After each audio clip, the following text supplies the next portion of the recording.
thanks. I got you.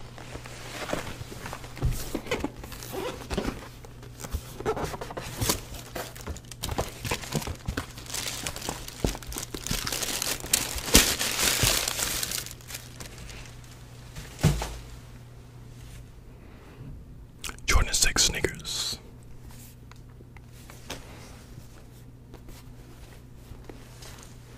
By look style. Link and everything will be as you see it.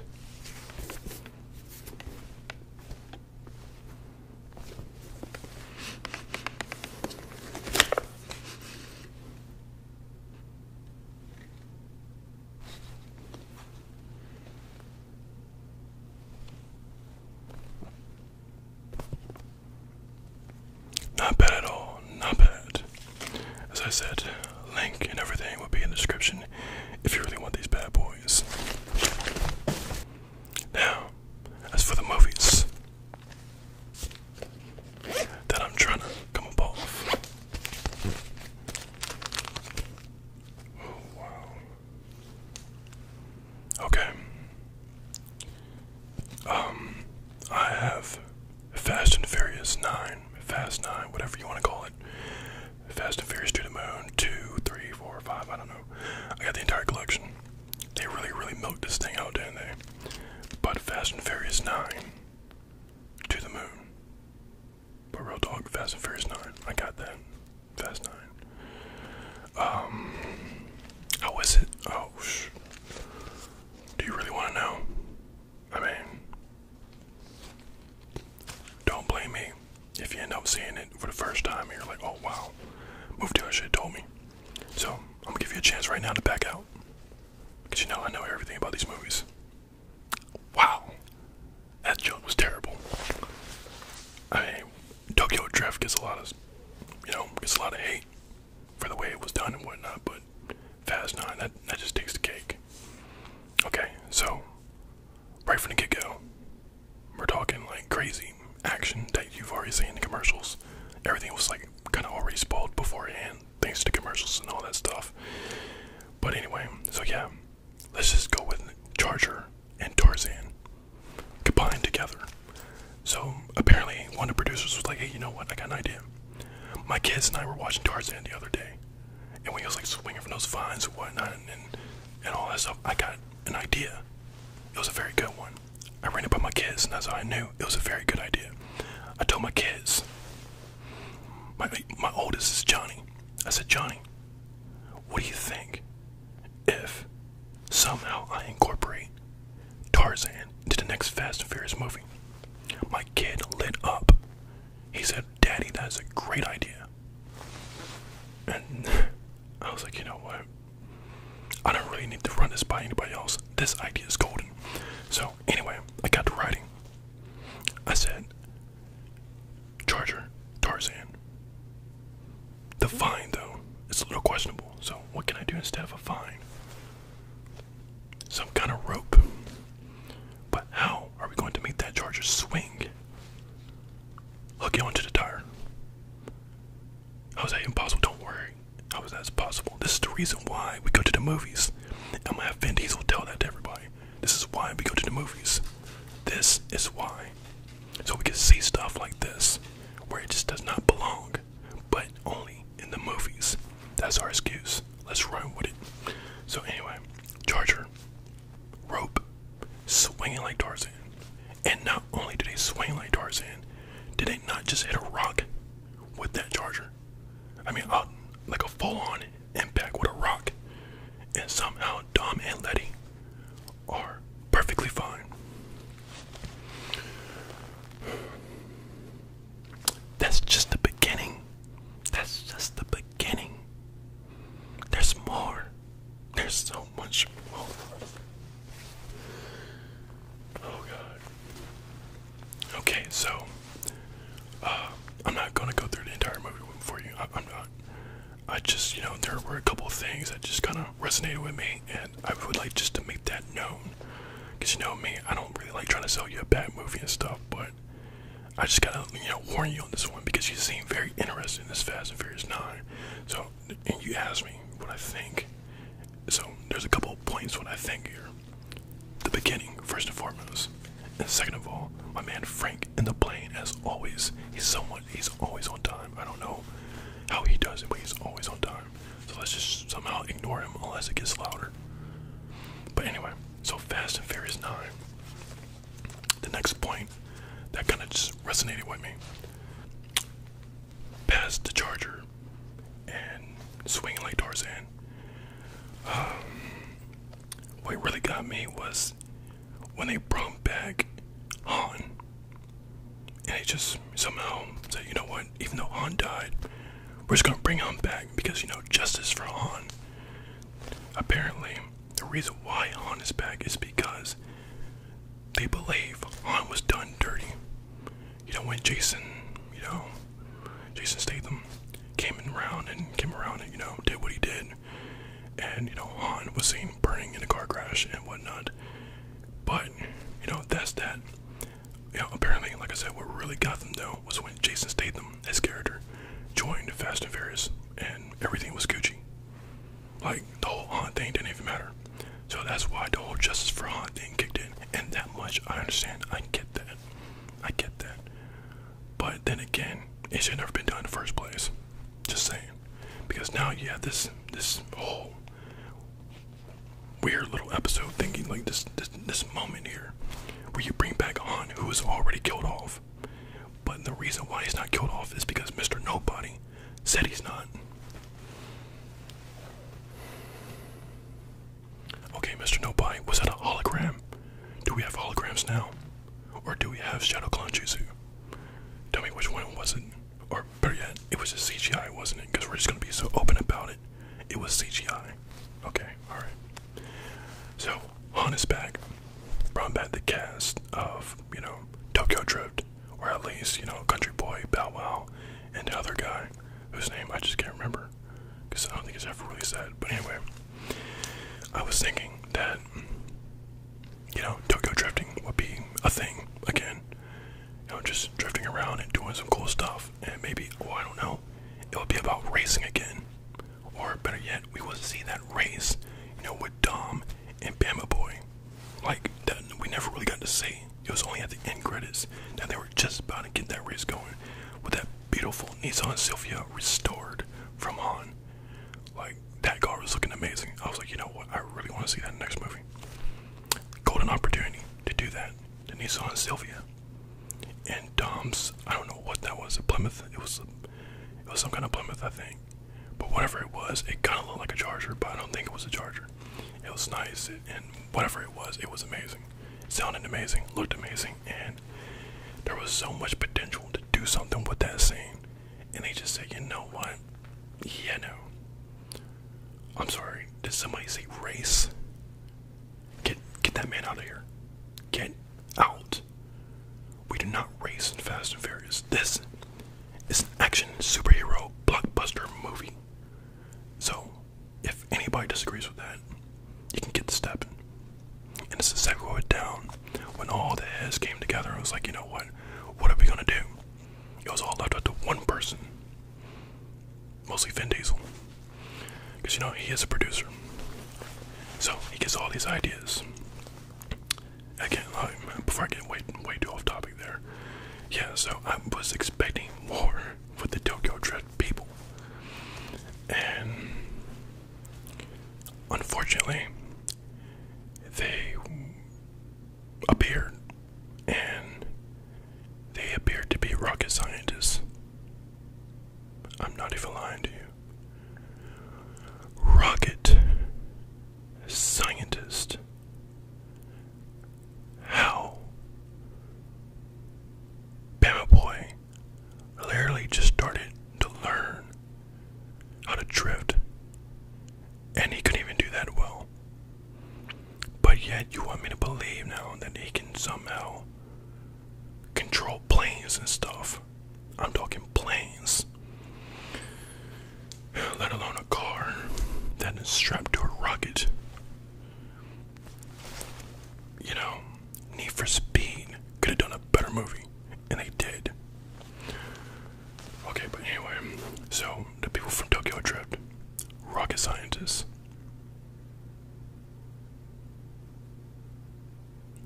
if anything, the real crime was that. But let's move on. The next thing that resonated with me was when Dom and Letty were finally in their own little home and whatnot. You know, with the baby Brian. And, you know, Vin Diesel's going on about this family stuff. Family, and all that. I mean, I think he just wakes up saying family. I don't know what happened to the old Dom, but I really miss the old Dom. I'm talking watch your back Dom, you know, that Dom. I miss that Dom. What happened to that Dom? But anyway, I get it, he's a family man. Just cool, I respect that. But yeah, he's going on about family and stuff. And he's looking over, you know, baby Brian, you know, his kid. Was more like toddler Brian, but anyway, he's looking over him and stuff, and you know, brewing him beers, and he's like, hey, you know, pretty much we got a job. Let me know if you're in or not. And you know, Dom is like, that's not who we are anymore. That's not who we are. And Letty's like, speak for yourself. I'm out. Letty dips easily on baby Brian. Relationship goals. So Dom looks at Brian, and after thinking about what, you know, Letty said to him, and then, you know, before she dipped, he's like, you know what? In his head, he's like, you know what? I think she's right. Family matters and whatnot, but I gotta go, baby Brian. I gotta go. I gotta handle my business. So he leaves.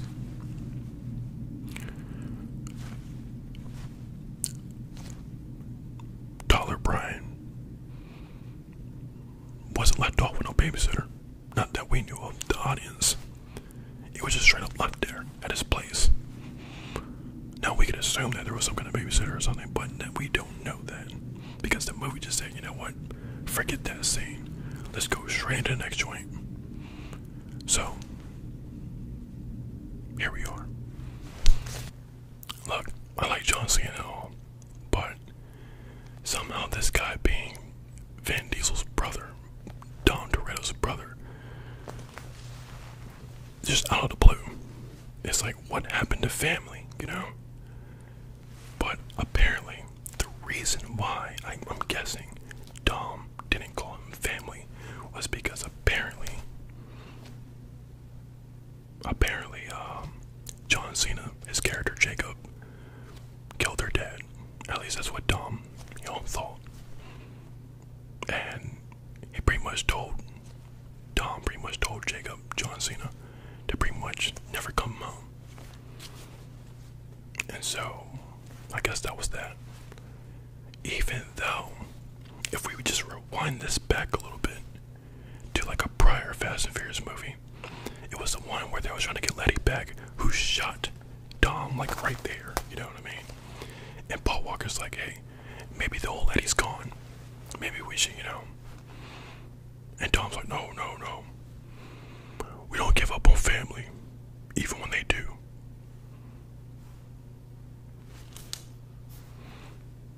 Now fast forward this. Wait a minute, Dom. We don't give up on family. So how did you give up on Jacob? For so many years. How did you do that? How did you do that? Now, of course, hey, maybe I'm just being too critical here. You know, I've only seen all the Fast and Furious movies. I don't have any right to be this critical. But wow, this is a serious injustice being done here, man, with these Fast films. Like, I think, as a long-time fan here, that it's really about that time for them to just say, you know what, we're done.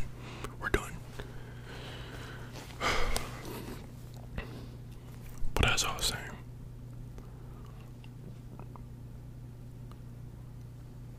somehow, even though Dom gave up on Jacob, his brother, like totally forgot about him, somehow developed amnesia.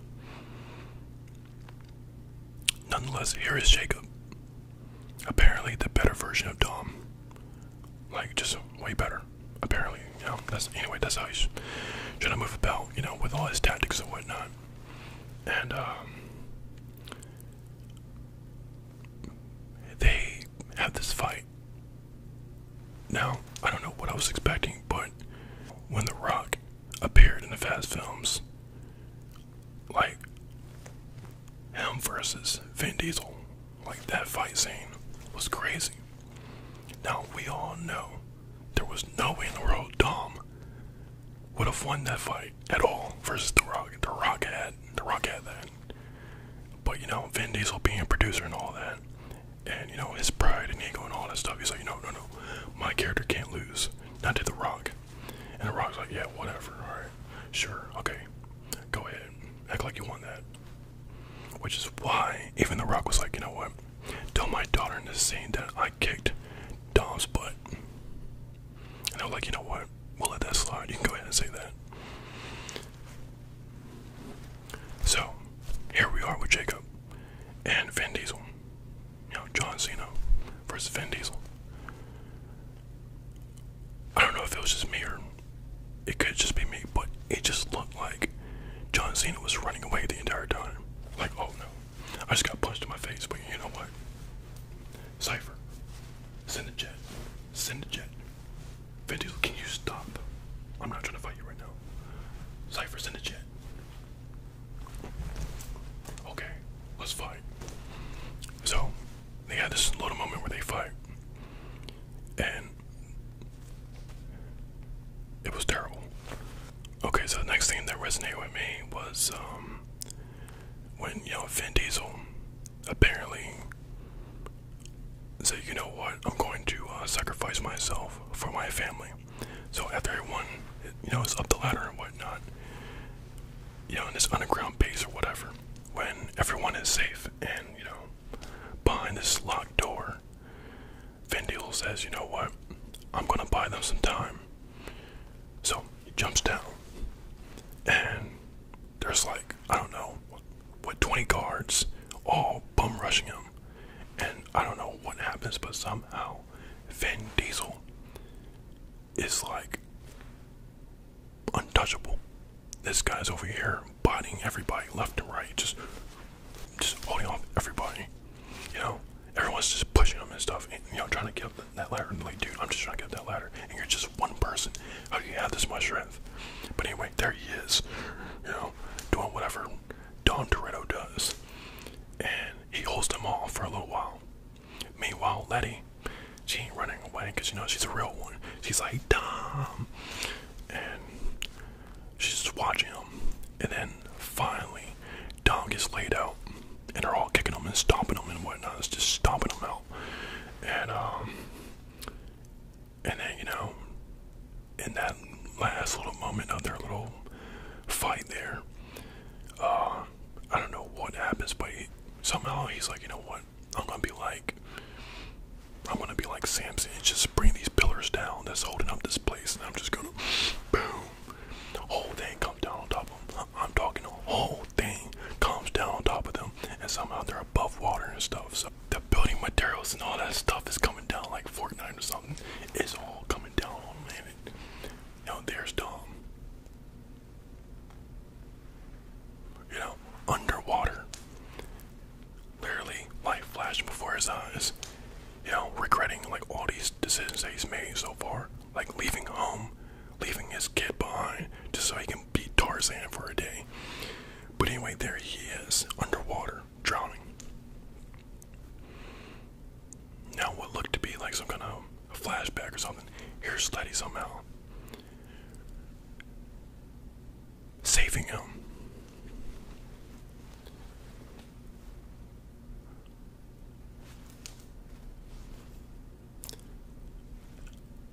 How did she get that locked door open? Because it looked like it was locked from the outside, not the inside. But she got it open somehow. And now she's saving Dom, who was already underwater for about 10 minutes, having flashbacks on family. Okay, let's not think too hard on that, because that's just gonna.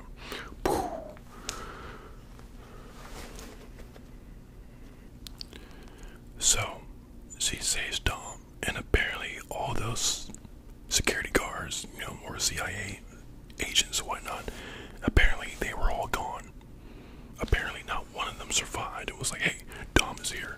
Let's make sure that, you know, Dom is out for good. Not one of them were, you know, so, you know, there.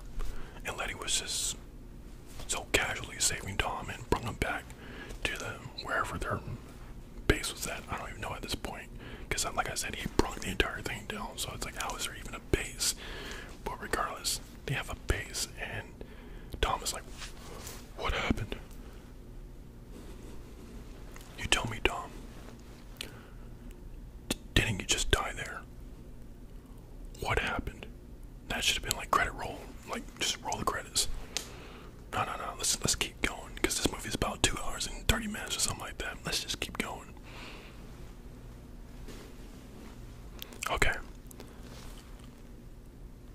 I'm not trying, you know, talk about every little thing in this movie and whatnot, but there were just a few things, and just a few little more things that just, you know, resonate with me a little bit.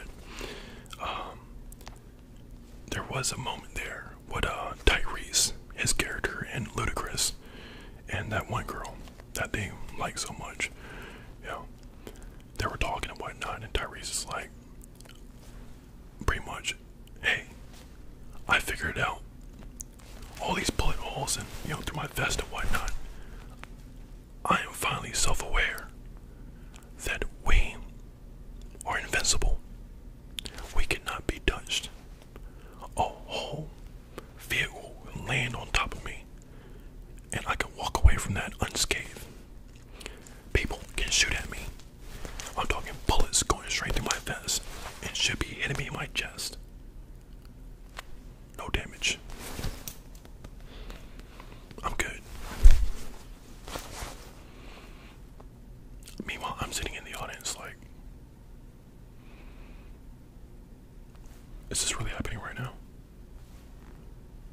Did they really put this in the movie? Is this some kind of joke?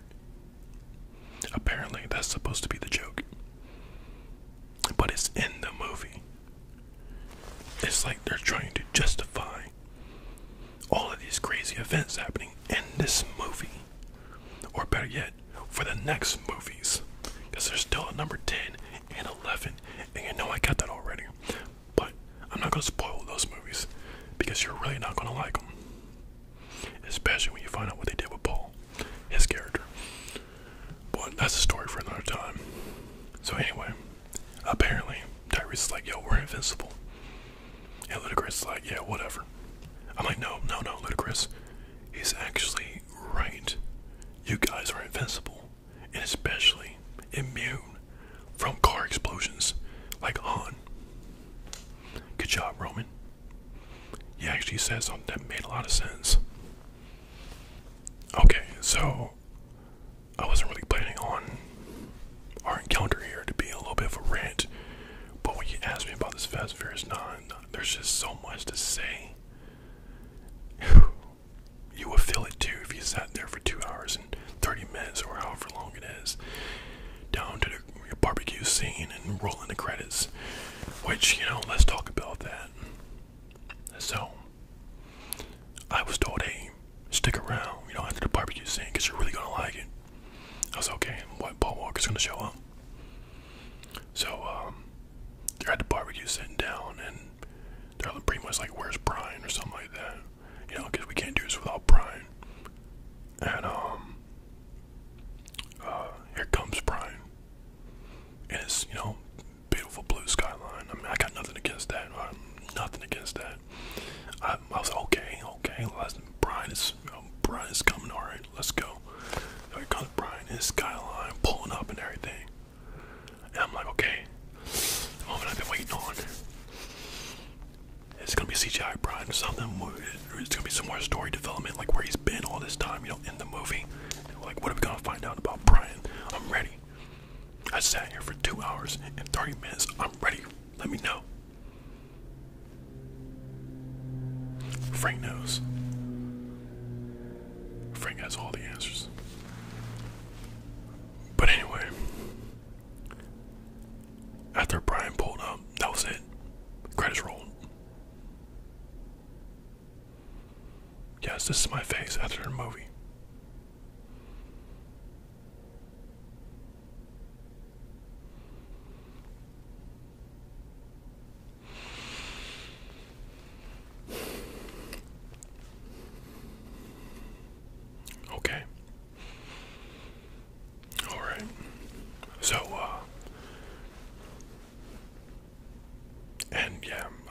as predicted, John Cena, his character, who is now officially a Toretto, oh, he's welcome back. It's not like he did anything wrong. I mean, everything was explained and whatnot so well at that, But John Cena, his character is finally, a Toretto, and they're all family. Apparently, there's a number 10 that's being worked on right now, even though I already have it, because I got it like that. But there's a number 10 being worked on, and then after they do that, there's gonna be a number 11, and I can only imagine that even after number 11, there's gonna be some kind of spin-off series. I don't know if it's gonna hit Cartoon Network or Disney Plus. No, more than likely it's gonna hit Disney Plus because it's gonna fit right in there with Marvel and the MCU and all that. I'm pretty sure it's gonna be Fast and Furious and Marvel collaboration, and somehow they're gonna be working with Spider-Man. I don't want to think about it because it's gonna be terrible.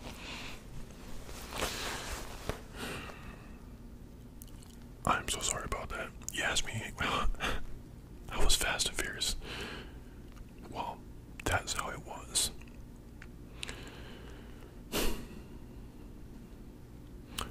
Okay, so this is normally the point where I tell you how much it is and whatnot. Okay, so Fast and Furious 9, I will let you have this bad boy for